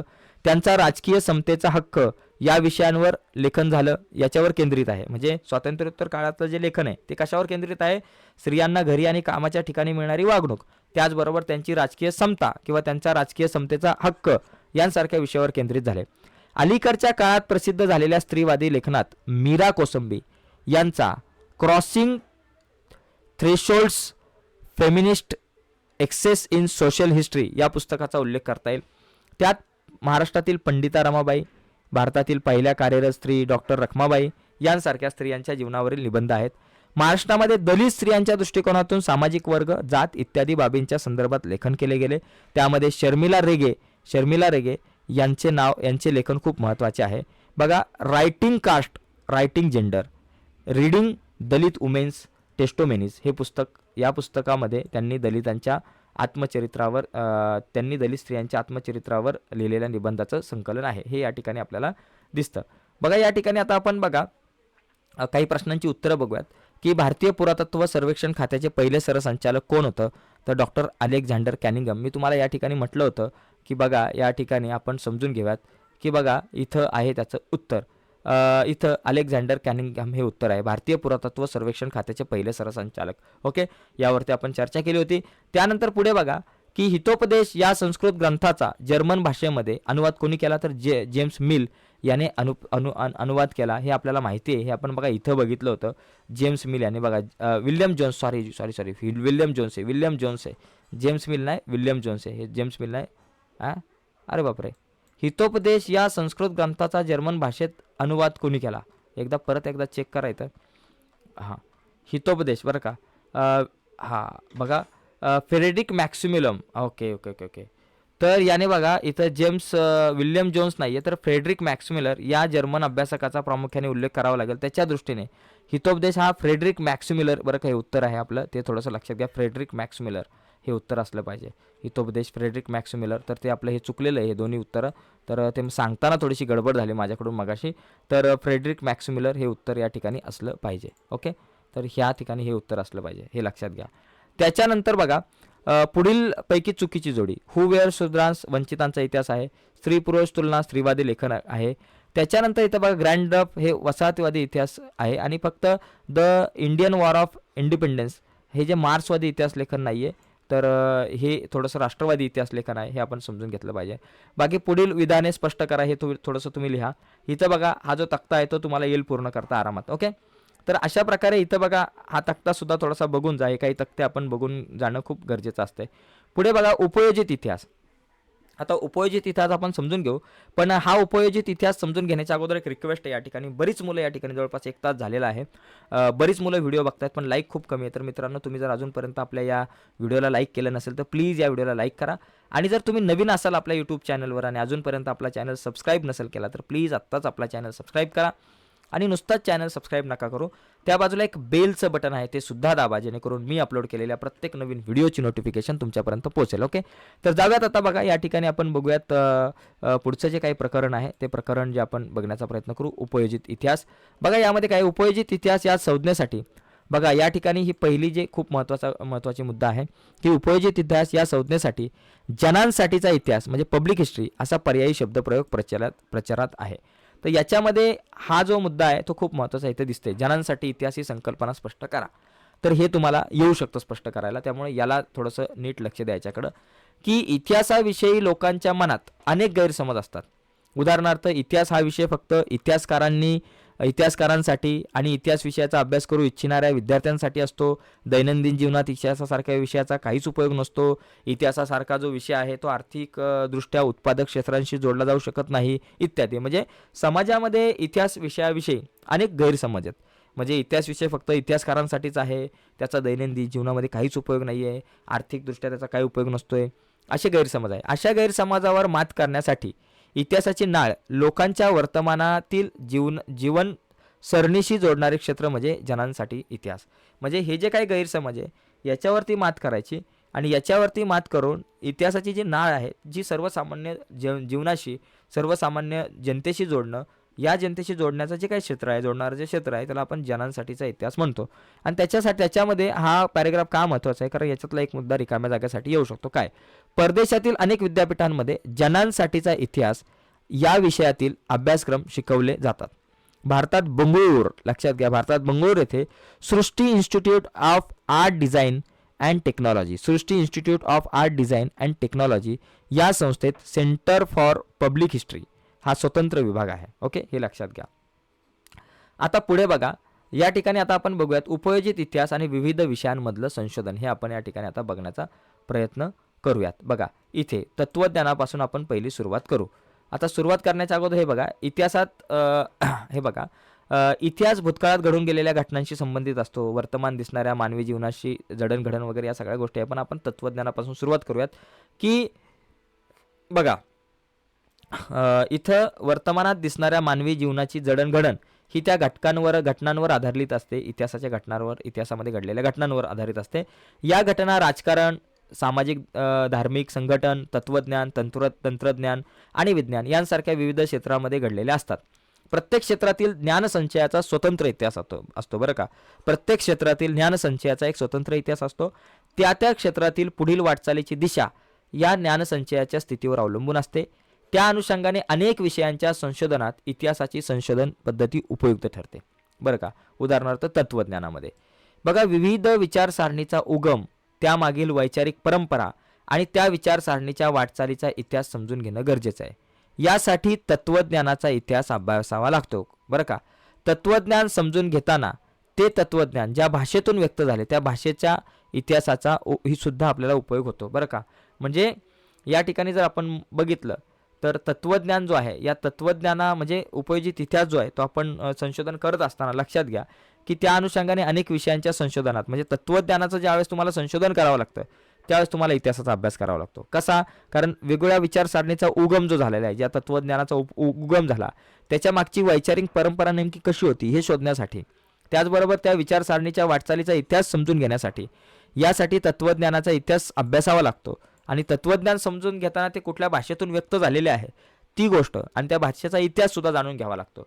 त्यानंतर विज्ञान, बघा विज्ञानामध्ये अनेक शोध लागलेत बघा. वैज्ञानिक शोध असेल आणि सिद्धांत असेल यांचा कालक्रम आणि त्या शोधांमागची कारण परंपरा, त्या शोधांमागील परंपरेची जी साखळी आहे ती समजून घेताना सुद्धा आपल्याला इतिहासाचा उपयोग पडतो. म्हणजे वैज्ञानिक शोध कसे लागले, एखादा सिद्धांत जो आहे त्याचा कालक्रम जो आहे तो समजून घेणं, त्या शोधामागची कारण मीमांसा जी आहे, त्या शोधामागचे शोधामागील कारण परंपरेची जी साखळी आहे ती समजून घेणं गरजेचं असतं. यासाठी विज्ञानाचा इतिहास आपल्याला अभ्यासावा लागतो. गरज ही शोधाची जननी असते असं म्हटलं जातं. अनेकदा वैज्ञानिक शोध हे मानवी गरजांची पूर्ती आणि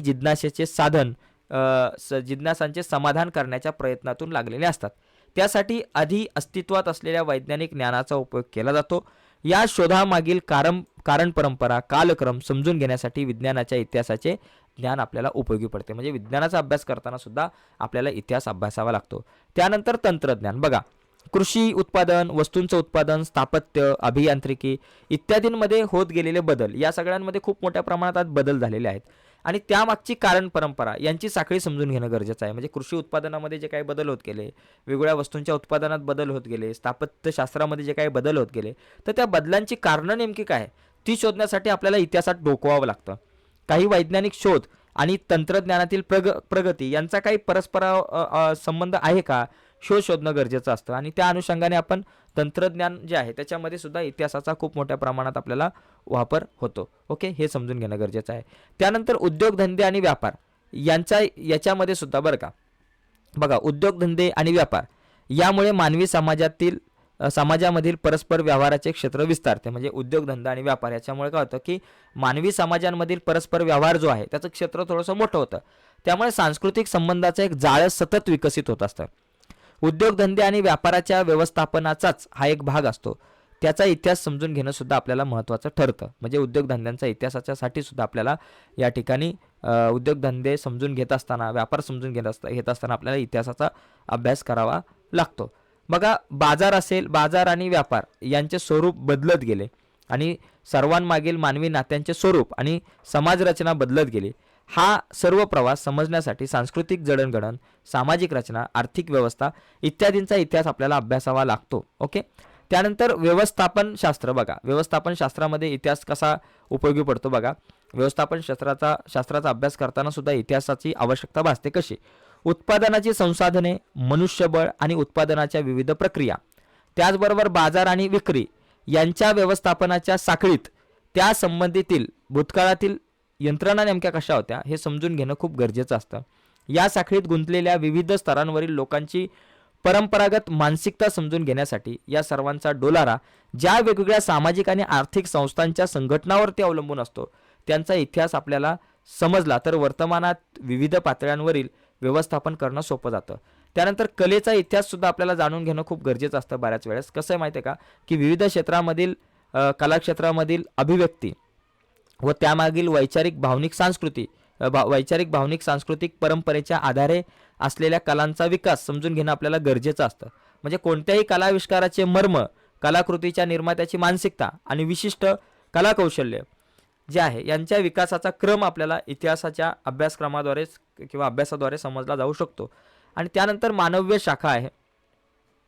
या ठिकाणी बघा मानव्य शाखा ज्या आहेत त्या संदर्भात जर आपण विचार केला तर इथे काय बघा की इतिहास, पुरातत्व, समाजशास्त्र, मानवशास्त्र, मानव्य ज्ञानशाखा, राज्यशास्त्र, अर्थशास्त्र यांसारख्या शाखांचा उगम आणि विकास यांचा इतिहास समजून घेणे हे ज्ञानशाखांच्या अभ्यासाचा एक भाग आहे. बघा म्हणजे मानव्य ज्ञानशाखा म्हणजे कुठल्या बाबा इतिहास असेल, पुरातत्व असेल, समाजशास्त्र असेल, मानवशास्त्र असेल, राज्यशास्त्र असेल, अर्थशास्त्र यांसारख्या ज्ञानशाखांचा उगम कुठून झाला, यांचा विकास कसा झाला यांचा इतिहास समजून घेणं गरजेचं आहे या सगळ्यांचा अभ्यास करण्यासाठी. आणि हे ज्ञानशाखांच्या अभ्यासाचा आवश्यक भाग आहे हे सगळं समजून घेणं.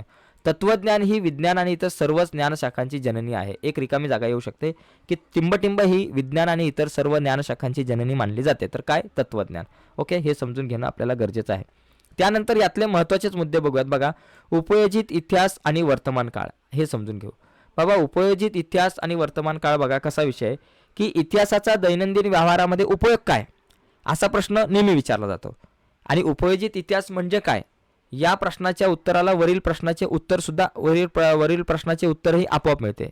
बरं का, या प्रश्नाच्या उत्तरात म्हणजे उपयोजित इतिहास म्हणजे काय या प्रश्नाच्या उत्तरात वरील प्रश्नाचे उत्तर सुद्धा आपोआप मिळतं. कसं? बघा भूतकाळाचे मूर्त आणि अमूर्त स्वरूपातील अनेक अवशेष वर्तमानात अस्तित्वात असतात. म्हणजे भूतकाळातले मूर्त आणि अमूर्त स्वरूपातील काही अवशेष आहेत ते वर्तमान काळात अस्तित्वात असतात. त्यांच्याबद्दल आपल्या मनात कुतूहल असतं, आत्मीयता असते. त्यांच्या अस्तित्वाचा इतिहास आपल्याला समजून घ्यावासा वाटतो कारण ते आपल्या पूर्वजांनी निर्माण केलेल्या कलाकृतींचे, परंपरेचे अवशेष असतात. उदाहरणार्थ आपल्या आजूबाजूला गड किल्ले असतील तर त्याला बघितल्यानंतर आपल्या मनात आत्मीयता निर्माण होते, कुतूहल निर्माण होतं, हे कसे बांधले असतील, यांचा नेमका इतिहास काय आहे. तर या सगळ्याची उत्तर आपण शोधण्याचा प्रयत्न करतो. तो आपला सांस्कृतिक वारसा असतो, ती आपली ओळख असते. आणि त्यांच्या इतिहासाचे ज्ञान आपल्याला आपल्या उगमाकडे घेऊन जाते. आणि त्याचं जे ज्ञान आहे, इतिहासाचं ज्ञान ज्यावेळेस आपण मिळवण्याचा प्रयत्न करतो, त्यावेळेस ते ज्ञान जे आहे ते आपल्याला त्या इतिहासाच्या उगमाकडे घेऊन जातं. त्यामुळे तो सांस्कृतिक वारसा आपल्या आणि पुढील पिढ्यांच्या हितासाठी दीर्घकाळ जतन करण्याची, त्याचे संवर्धन करण्याची एक आवश्यकता निर्माण होते. उपयोजित इतिहासाच्या आधारे मूर्त आणि अमूर्त स्वरूपातील सांस्कृतिक वारशांचे जतन आणि संवर्धन करता येते. त्यामुळे व्यवसायाच्या अनेक संधी निर्माण होतात ज्यावेळेस या सगळ्या गोष्टी जतन करतो तेव्हा. थोडक्यात सांगायचे झाले तर इतिहासाच्या आधारे वर्तमान काळाचे यथायोग्य आकलन आणि भविष्य काळासाठी दिशादर्शक असे उपयोजित इतिहासाचे वर्णन करता येईल. म्हणजे उपयोजित इतिहासाचं वर्णन कसं करता येईल की वर्तमान काळाचं आकलन आणि भविष्य काळासाठी दिशादर्शक अशा पद्धतीने आपल्याला या सगळ्या गोष्टींचा विचार करावा लागणार आहे. त्यानंतर बघा या ठिकाणी लक्षात घ्या, सांस्कृतिक वारसा जो आहे तो जर आपण बघितला तर हा मानवनिर्मित असतो. तो मूर्त आणि अमूर्त अशा दोन गटांमध्ये सांस्कृतिक वारसा असू शकतो. तर त्यातला मूर्त सांस्कृतिक वारसा कुठला?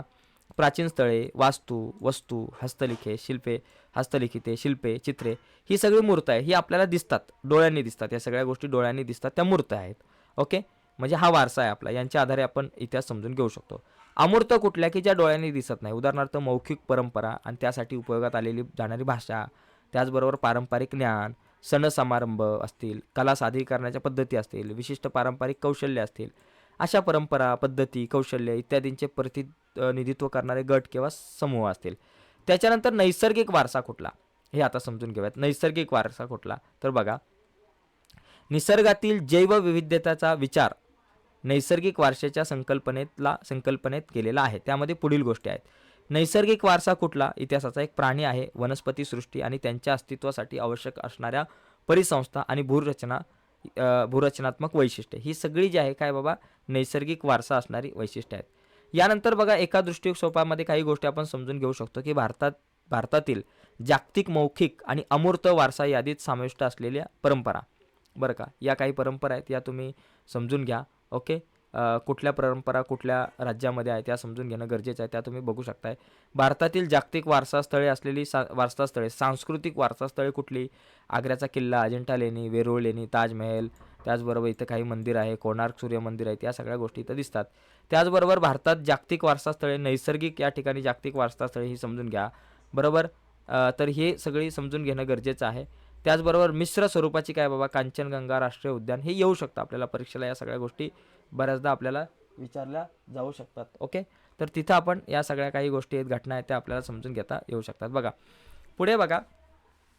पुढे या ठिकाणी यातले काही महत्त्वाचे मुद्दे जे आहेत ते तुम्ही तुमच्या लेवलला थोडंसं समजून घ्या आणि आपण जरा थोडंसं याच्यामधल्या यावरती विचार करूया. थोडीशी जी काही या ठिकाणी बघा उत्तरं दिलेत, काही प्रश्न दिलेले आहेत ते आपण जर थोडेसे समजून घेऊयात. बघा या ठिकाणी काय आहे की दिलेल्या पर्यायांपैकी एक निवडून आपल्याला लिहायचं आहे की जगातील सर्वात प्राचीन संग्रहालय टिंबटिंब शहराचे तर ऊर शहराचे उत्खनन करताना सापडलेले आहे आणि भारताचे राष्ट्रीय अभिलेखागार कुठे तर दिल्ली येथे आहे. हे याचं उत्तर असू शकतं. त्यानंतर या ठिकाणी बघा इथं एक सांस्कृतिक वारसा जो आहे तो मूर्त अमूर्त वगैरे आहे. या ठिकाणी आपल्याला लिहायचं मूर्त स्वरूपातले कुठले तर मूर्त स्वरूपातले आपल्याला या ठिकाणी इथं दिसत आहेत. बघा मूर्त स्वरूपातले बघा या ठिकाणी इथं दिसत आहे. मूर्त स्वरूपामध्ये हे याच्यातले काही मुद्दे येऊ शकतात आणि अमूर्तमध्ये तुम्ही हे सगळे मुद्दे या ठिकाणी लिहू शकतात. हा प्रश्न आपल्याला एक येऊ शकतो. मागच्या वर्षी 2023ला हा प्रश्न आला होता. तर पुढचे जे काही आहेत हे वाचा, थोडंसं पुस्तक समजून घ्या. तिसऱ्या प्रकरणातलं थोडासा मला जरा गडबड आहे तर त्यामुळे मी थांबतो इथे. पण तिसऱ्या प्रकरणातले पुढचे जे काही घटक आहेत ते तुम्ही वाचून घ्या, तर नक्कीच तुम्हाला समजतील या सगळ्या गोष्टी मित्रांनो. तर आत्ताची चर्चा आपण इथंच थांबूया. त्याच्यामध्ये आपण 3 महत्त्वाची प्रकरणं जी आहेत त्याच्यावरती एक धावता आढावा घेतला. इतिहास लेखन पाश्चात्य परंपरा, इतिहास लेखन भारतीय परंपरा आणि उपयोजित इतिहास. ओके, तर पुढच्या व्हिडिओमध्ये आपण काय करू की इथून पुढचे जे काही घटक आहेत, पुढची जी काही 3 प्रकरणं आहेत ती आपण बघू आणि त्याच्यानंतर मग पुढची 3 प्रकरणं. अशा प्रकारे आपण प्रयत्न करूयात थोडासा सिलेबस कव्हर करण्याचा. ठीक आहे, तर तुर्तास इथेच थांबूयात. नक्कीच व्हिडिओ आवडले असेल तर व्हिडिओला लाईक करा. नवीन असाल तर चॅनल सबस्क्राईब करून त्या बाजूला असलेलं बेलचं बटन दाबा, जेणेकरून मी अपलोड केलेल्या प्रत्येक नवीन व्हिडिओची नोटिफिकेशन तुमच्यापर्यंत पोहोचेल. बाय मित्रांनो, धन्यवाद सर्वांना.